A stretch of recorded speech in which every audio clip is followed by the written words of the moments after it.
11 miles north of the centre of Sydney, the peach blossoms and magnolias are blooming.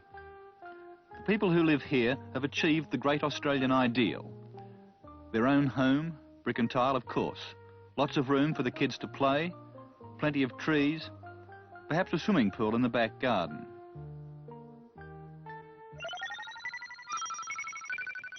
"30 miles west of the centre of Sydney, the trees aren't so plentiful or so pretty.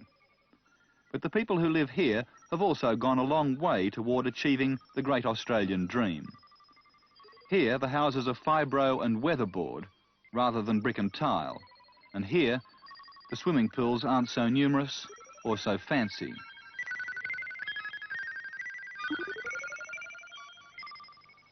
Here in Pymble, you won't buy a block of land for less than $40,000. These are the homes of the wealthy and the successful. Company directors, doctors, architects and engineers. Their average income is $16,000 a year, and they've returned a Liberal member to Parliament for as long as anyone can remember. Here in Mount Druitt, the average price of a block of land is $10,000. These are the homes of your honest artisans, labourers, boiler makers, factory hands and motor mechanics. Their average income is $8,000 a year, and most of them vote Labor. What is the lifestyle of an average Pymble family? To find out, you could do worse than drive down Cynthia Street and stop at number 20. This is the home of the Tiltons family. 5. Ted Tiltons is 38. He sells office equipment, and in June this year, he paid tax on an income of $16,500. Joan Tiltons is 34, and she's been married to Ted for 18 years. For her, looking after Ted and the kids is a full-time job. When Ted Tiltons bought this house 9 years ago, he paid $23,000. His monthly mortgage repayment is $200. When this house in Mount Druitt was bought 12 years ago, it cost just over $6,000, and the mortgage repayments are a mere $31 a month. It's the home of the Van der Voort family. Colin, you're cheeky then. Kees Van der Voort is 45. He's a mechanic, and in June this year, he paid tax on an income of $8,500. Nellie Van der Voort is 40, and she's been married to Kees for 20 years. She supplements the family income with a full-time job as a factory hand.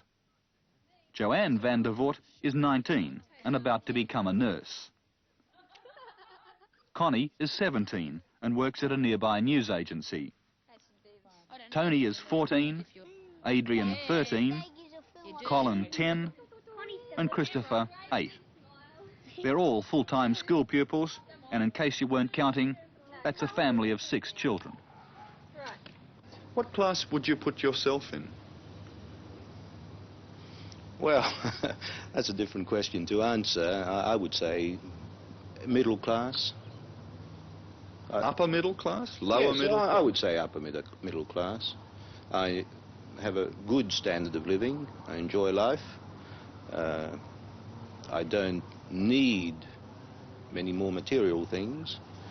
So I would say upper middle class. What class would you put yourself in? Just in the normal working class people, you know, just...